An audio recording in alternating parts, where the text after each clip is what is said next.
Thank you for coming out tonight. My name's Eamon Buckley. I'm the assistant principal here at Xavier, and I've seen lots of familiar faces in the audience, so you'll know who I am. We're joined tonight by Heath Neville, our leader of Faith and Mission here at Xavier, Sinead Kilroy, our leader of pastoral wellbeing here at the school. We've also got Bronwyn Lesky, who's our leader of learning diversity. We're also joined by Abby Carey, who's our enrolments officer, and Luke Preston, who's our media guru. So thank you for coming out tonight. Tonight is an opportunity really for us to not sell ourselves, but let you know a bit about the nuts and bolts of Year 7 in particular at Xavier. Can I just, before I go any further, who's going to be a new family to us this year? Or next year, I should say. Okay, great. So lots of new families, and I can see we've got some returning customers, so that's great too. So tonight's a bit of an overview, but also really we wanted to give you the opportunity to ask us questions. Transitioning from primary school into secondary school can be very daunting, not only for young people, but the adults. Trust me, I've been there. I've got a daughter in Year 8. Being a teacher, there were still things that I was questioning. When it's your own flesh and blood, how's it going to go? How's the transition going to go? So tonight we hopefully can answer some of those questions for you, give us a snapshot of who we are as a school, and make your choice easier, but also smoother. So I'm going to hand to Heath, who's going to do our acknowledgement of the country. Good evening, everyone. How are we? Good? Fantastic. Yeah, I feel like I'm back in the classroom again. Brilliant. It's been a great day for me too, if you're asking. So I'm going to start off this afternoon the same way we start off every gathering, big meeting with students, even our staff, on all of our meetings. But we do this as well at the start of our weeks, and we're gathering, and we do this at all major events. And that's prayer, which puts Christ at the centre of things, and also our cultural awareness around acknowledgement of country and welcome to country as well. We have members of the community able to do our welcome to country as well. This afternoon I start off acknowledging we're on Wiradjuri land. I pay my respects to leaders past, present and emerging, and ask us all to tread lightly on the land that we're on and keep it in the same conditions that we've looked after for centuries.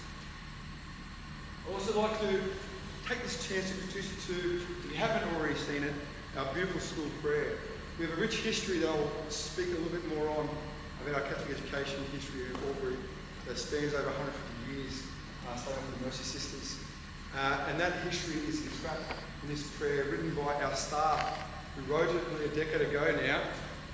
And they wanted to highlight that history, and they want to also highlight a couple other things that you'll see when we speak in a minute, which is our 5 values that we hope to instill in the students in their journey at Xavier. As you'll see highlighted there: courageous, challenge, compassionate, collaborative and Christ-like. It also mentions our founders, which are the Christian Brothers and the Mercy Sisters. And it finishes strongly with our school motto, which is the truth shall set you free, which we also try to pass on to all our students in our community. So please join me as we ask everyone that comes to our meeting and sign the cross and saying the prayer together. Now, Father, Son, Holy Spirit, Amen. Loving God, you have called us to be your people and to be courageous, challenged, compassionate, collaborative, and Christ-like. To grow in wisdom and love each day and make the gospel of you. Help us to put learning first and strive for our best selves, and we follow the example of our founders and inspired by Jesus, who is the greatest teacher, always knowing the truth of setting free. This we ask for Christ our Lord. Father, Son, Holy Spirit, Amen. Welcome. I'll pass it back to Mr. Buckley. Thank you, Heath. So as Heath mentioned, Xavier, we underpin everything we do here by what we call our 5 Cs.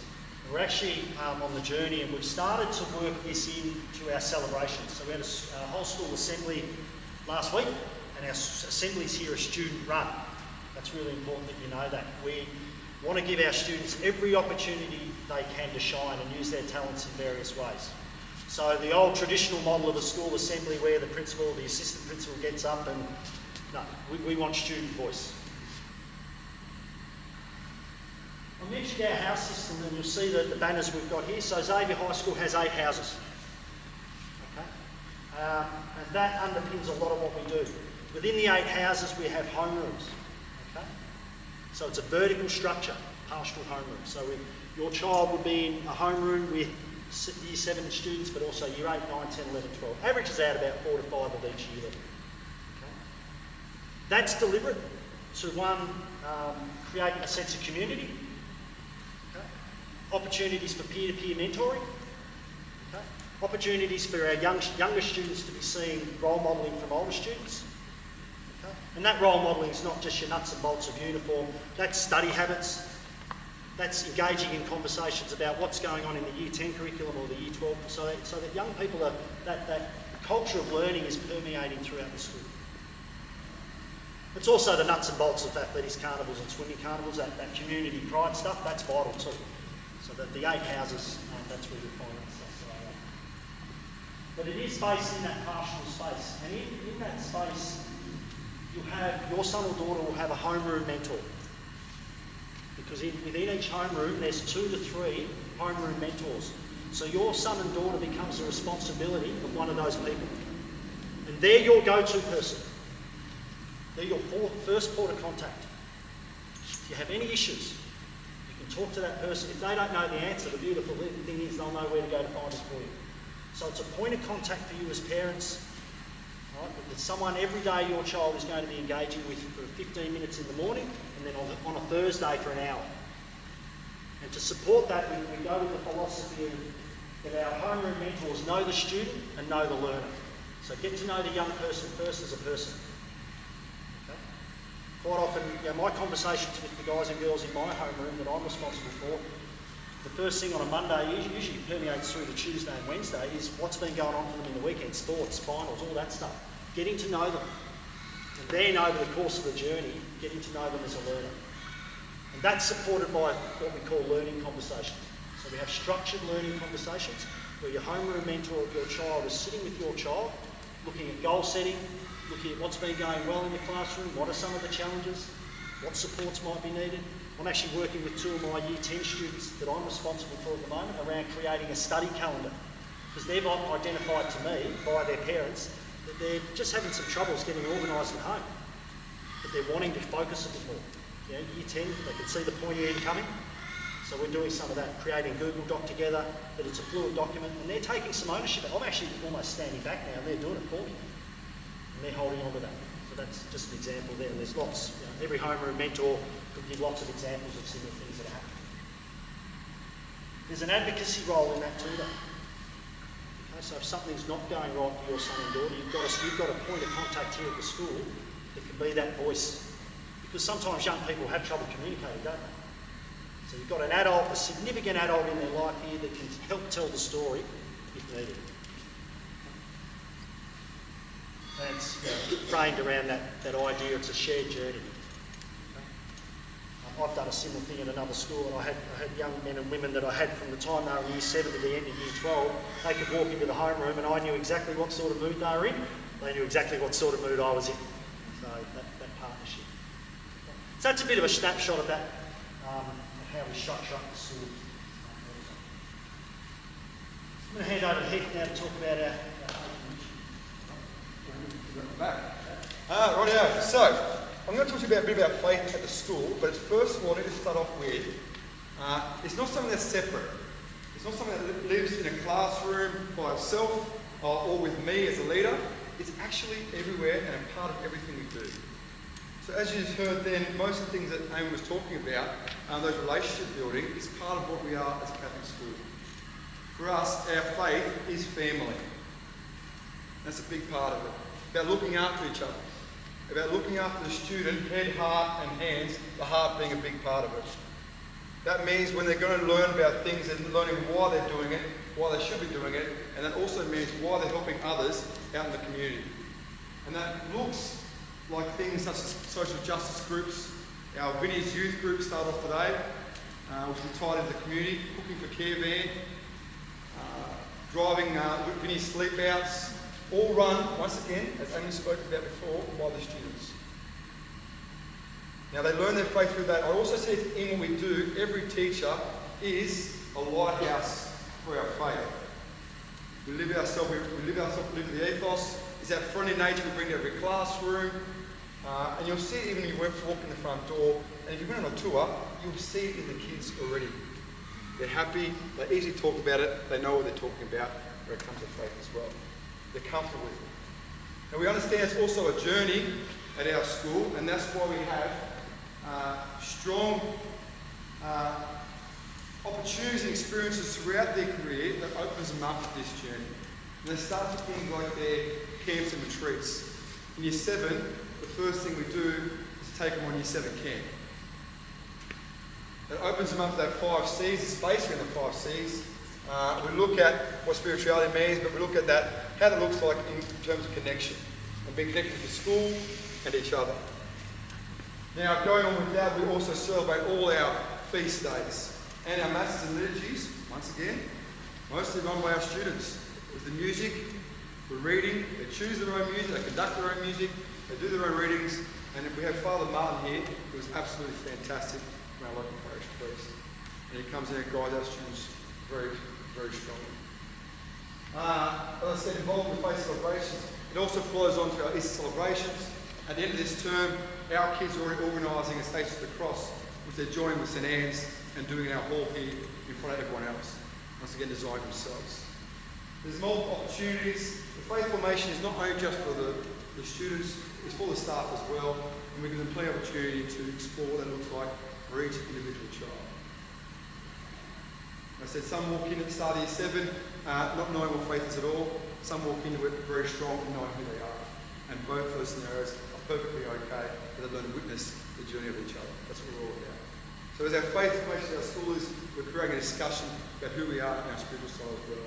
And I think that sort of sums it up for me at the moment. I think we're going to open up for questions afterwards. I'll leave it here because you're going to see this as we go through the rest of it as well. Cool. So teaching and learning at Xavier is obviously vital. Okay. That's what school's about. That's the purpose of schools. That's our core business, is teaching and learning. So Years 7 and 8 are the formative years. So it's that breadth where we're laying the foundations for the senior years where students get more choice. So across the core, each student goes into a core class. So different from homeroom, which is vertical, the learning is done in year levels. Okay, so your son or daughter would be allocated to a core class. Okay. Each subject then has 5 periods in a day. Also not each subject. Our timetable, it's 5 periods a day. We have homeroom in the morning, followed by 5 periods across the day for 60 minutes. At Year 7 and 8, there's a big focus on literacy. Okay? Literacy is key. So be assured of that. There's a real focus, in particular in the areas of reading and writing. So with the reading, the start of every lesson, there's 10 minutes devoted to reading.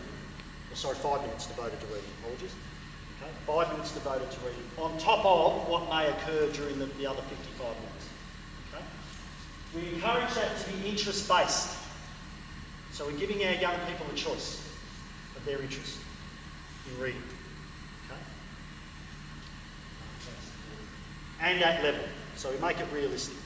So wherever your son and daughter is in their literacy, we're making that reading accessible to them through choice. So for example, their teachers will be engaged in helping them select whatever it is they're reading. Okay? There's lots of options. There's also an explicit teaching of writing. Different writing forms, okay, across Year 7 and 8, really honing in on those writing skills. I know recently, certainly at Year 7, they've been spending a lot of time building word banks, so increasing people's vocabulary, our young people's vocabulary, which then students can use as a go-to when they're writing for an assessment. There's the word bank, yes, word selection, building that vocab, better communication skills going forward. We've broken that up here for you weekly, our subjects, so RE, English, Maths, Science, Physics, PHP. Strength, interest and motivation is like a personal development subject. It's called SIM, okay? And it's where the students are starting to do a bit of reflection, okay, around who they are as a learner, okay? Mapping out what their strengths are, what their interests are, to then help guide or set the foundations then to maybe where they want to go, pathways. Nothing's ever in concrete, we're only Year 7, but it's just getting that conversation going and looking at, well, what are my strengths? But maybe these are some things I need to work on. And how can I do that with the support of my teachers, my homeroom mentor? Then we've got the arts, the music, the art, and obviously homeroom, as I said, with one 60-minute period once a week. So 7 and 8, the breadth, finding your interests, finding your strengths, to then when we go to stage 5, we open up the choices a bit more. So that young people can start tailoring their learning a bit to not only their strengths but also their passions. So across year 9 and 10, then into the HSC years. I'm going to hand to Sinead now. She's going to talk us through. Hi everyone. I guess in order to support transition, we do have a very solid house system, which we pride ourselves on. But just to help the transition from Year 6 to Year 7, our Year 10s do a wonderful job with our peer support program.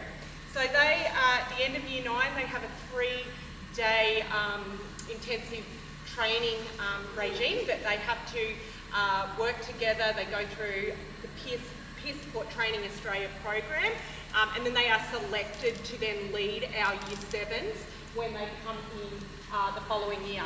So what that entails is guiding, mentoring and supporting them concurrently, I suppose, with what's happening in the vertical system in our houses as well. So each Thursday they do group activities with our Year 7s in designated groups, so that they're split up across different schools with 2 group leaders.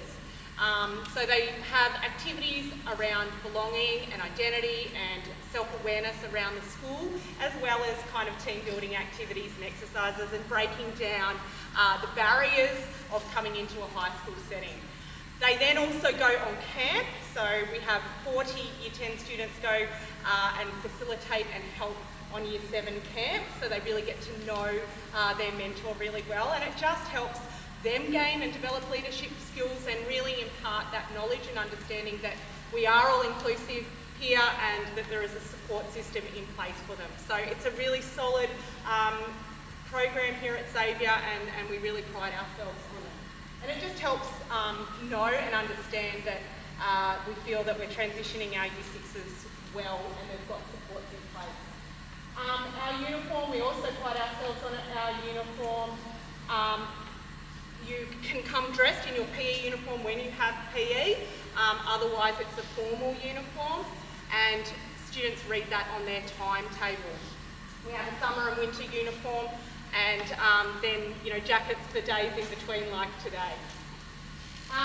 Phone policy, it's always a question we get asked. What is our phone policy? So in 2022 we really looked at what was occurring in our classrooms and in the playground, and we rolled out in August a phone policy which entails students being able to check their phones at their lockers for 5 minutes at recess and lunchtime.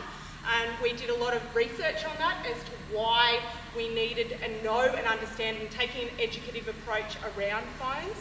So when they're in class, they go in a basket at the start of each lesson. Okay, so they're not allowed to have their phones around the school willy-nilly. They are taken off them, but we do allow them to check their phones at their locker at the start of recess and the start of lunch. The reason they are in a basket at the front of the room is up to the discretion of the teacher, that they are able to then use it for a learning tool, for maybe a mapping exercise in geography, or taking photos of notes on the board and so forth. So it's an educative approach, and we know that they're part of our lives. So rather than banning and having them that there's a no phone policy, we're trying to take approach in partnership with our parents to be proactive and responsive to 2023 circumstances. Lockers, each student is allocated a locker. That is where they file their books, keep all their possessions in during the course of the day. It is in house areas, and they require a lock for that so that all belongings are secure. But it's always I guess a great interest when you get your locker at the start of Year 7, and it becomes a place where they gather in the morning just to meet up with their friend to then go off. So it's a big deal. Compass, if you are from a feeder school, you will be familiar with Compass. Compass is our platform for all our communication and notifications home. It's also where students read their timetable and they know what happens for the course of the day. Our daily prayer goes on it, and our communication to our students if there's something, a sporting trial, or there's something on at the canteen or something like that, it's all through Compass. It's our central hub, I suppose, of our communication with our parents as well as our students.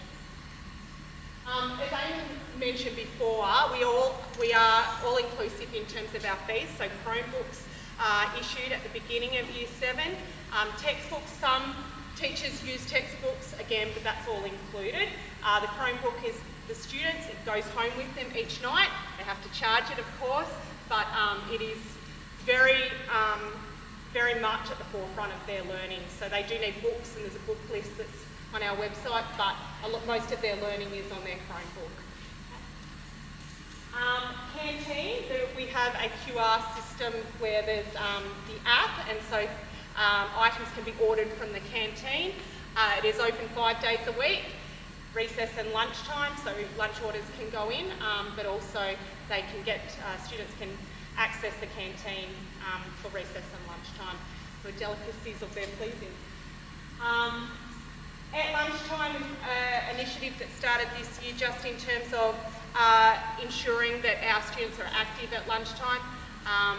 So there's balls and frisbees and everything on offer so that it's signed out and they can take it out to the oval basketball court and engage in that free activity. And I guess it's also at Year 7 about breaking down those barriers. If one's gone to Holy Spirit, one's gone to Thurgoona Public, they've met on camp, it just allows that access point to be able to be free and have fun together. So they can just have to sign out their name and they can have that for lunchtime. We are big on student leadership. We offer leadership at stage 4, 5 and 6, as well as our house leaders as well. So it is very active within the school. There's lots on offer from social justice and Vinnie's committees, which Heath mentioned, to running our assemblies. Hot Cross Fun Day for our Stations of the Cross next week. St Anne's are coming over. So there's lots on offer within the house system, but also across the school. Because really it is about student voice and making sure that they are part of the journey. It's no good us telling them what to do all the time. We need to hear them and be inclusive so that they're learning and engaging and developing as young people. I'm going to introduce Bronwyn Leshke, who's our head of IDLT. Thank you. Good evening, everybody. As she said, my name is Bronwyn Leshke and I'm the leader of Diverse Learning here at Xavier. Our diverse learning is around meeting and supporting the needs of students within our school community. And we do that through inclusive learning. So students who do have diverse learning needs are invited in every core class. They're not separated, they're not segregated, and their learning is differentiated within that classroom setting. Every student that comes here who has diverse learning needs will be flagged with myself, and I will create an individual learning plan which is shared with all teachers of this individual student, and it will have recommendations of how we can best support their learning in the classroom environment, and then with assessments as well. And that all happens within that classroom space. We currently have 22 staff who are either TAs or we call them learning support officers within our school, and we assign approximately 3 staff to each year level, and they will work in either a one-on-one capacity or in small group with the classroom teacher for supporting students with their learning needs. These students become, the diverse learning staff become a familiar face to these students across the year levels. They're also familiar with the content and when assessment tasks will be coming up, so it's that regular check-in and that ongoing support for these young people. We work in partnership with our house coordinators, our classroom teachers, fostering a culture of confidence and sense of achievement for our young people. We want our diverse learning students to come to school and go home feeling like they have been successful with their learning. And on the learning plan, when it talks about their recommendations and the support that they need, our goal is for them to grow in confidence, and feel successful at the end of the day. Our house coordinators will do a lot of the social and emotional support, working with Mandy as well, but that still gets flagged on their individual learning plan, so staff members are aware where they are at. And then when we work with classroom teachers, it's around their cognitive abilities, where they are at academically, and what different adjustments or support that they may need. We also engage with external therapists, so whether that be a speech therapist or an occupational therapist, even a psychiatrist, they're welcome to come on site, observe in the classroom, attend to their therapy sessions in our front office.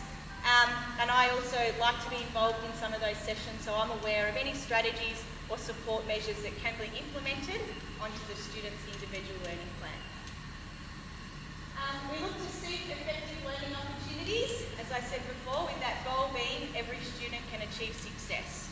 So we have a standard task with our assessments, a level 1 adjustment and a level 2 adjustment. And that just depends on the diverse learning needs for that student as to what level their adjustments are catered for. And as I touched on earlier again, it's around inclusiveness. Students are with their age-appropriate peers, working at the same, or at different levels, but within that same environment, about trying to allow them to be successful with their learning. Sinead touched earlier around the transition over with our peer support leaders. We also run some extra transition days in term 4 to those students who may have social emotional needs, or that trying to get familiar with that bigger school size, or working in the high school space. So I will have meetings with our primary schools towards the end of term 3, and the conversations will be around, does this student require extra transition? And that's offered to them so they can start to feel comfortable and become familiar with that high school learning. We will break for question time in a minute, but that's the role of diverse learning at Xavier. And Bronwyn will be available at the end of this if you want to have a short one-on-one conversation.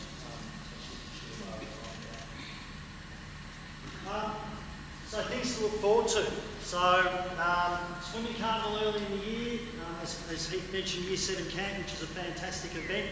And I think one thing that makes the Year 7 camp really special, that Sinead spoke to, is the fact that we have Year 10s there that are role modelling, is that peer-to-peer mentoring starting really early in your child's life here at Xavier. It's fantastic, and they step up, our Year 10s really step up every year. It's been amazing to watch. The ownership they take of their role on camp, as a staff member, you kind of feel like you're stepping back a bit, and the young people are running the show, so it's really important. It's really well done. Lots of activities on camps too, on the Year 7 camp in Harritville, that will take your young person out of their comfort zone. The giant swing is terrifying, but it's fun. I've done it a few times, you never get used to it. Extended homeroom is a great opportunity also in terms of transition, to breaking down the barriers, getting used to who we are. That 1 hour a week is vital, where it's really broken down, and you'll see things happening. There'll be board games, there'll be structured learning conversations. We want to go into a space where there's things like shared breakfasts, that sort of stuff. So that community building, and just having a bit more of a relaxed approach to school for that 1 hour. We've got Xavier Day. I experienced my first Xavier Day last year for the first time. It's fantastic. A real celebration of who we are as a community. Lots of activities, again, lots of student voice in that. Lots of student run activities as well. We've got the inter-homeroom activities. So I'm in Rice House, and not every Friday, but averaged it out about every second Friday, we're up here on the basketball courts, and we're playing off against each other. No rules basketball, which is a new one there. It works, no one gets hurt, it's very good. Good fun. Peer support, obviously, lunchtime activities and liturgies, and the opportunities for our young people to get up on this stage and perform.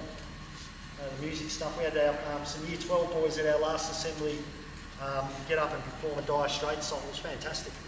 Really good. And a lot of fun.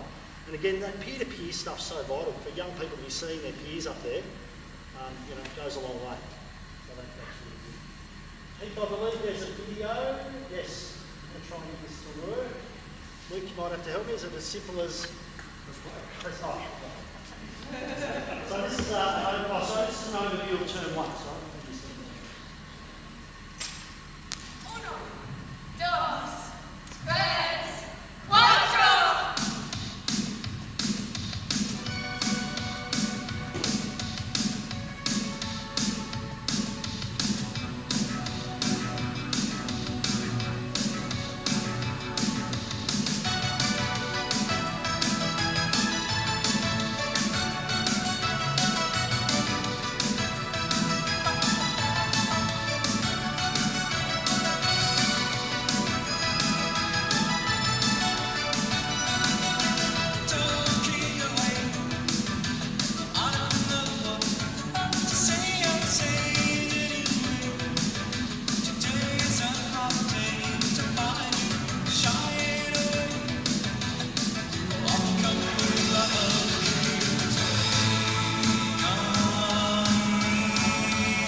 Xavier's, it's around educating the whole person. So tonight also, I want to talk to you about the enrolment process, and Abby's done a great work. You'll see on the wall over there, we've got a couple of them around the hall. There's a QR code you can go to start that enrolment process if you haven't already.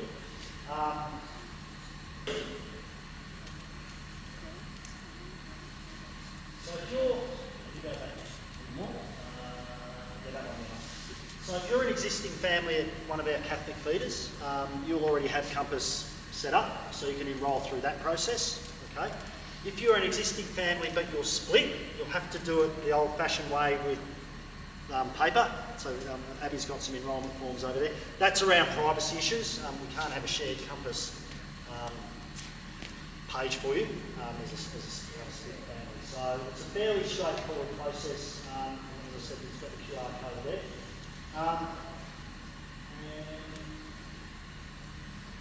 I'll explain that. So, if you're a new family, you'll need to create a Compass profile. Abby, can that be done via the QR code? Yeah, so that's pretty straightforward. You follow the prompts through that space. That's the printed handbook. That's the restrictions that will slope around if you're a split family, how that process has to work.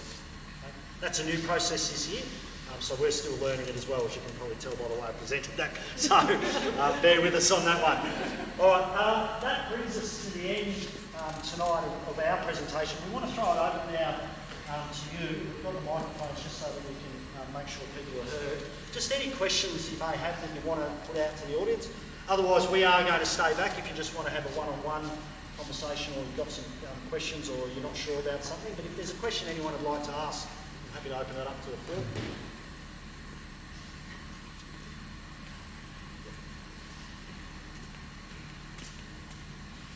Thanks, Evan. Just around the structure of the houses and the home, first decision year 8 coming in next year.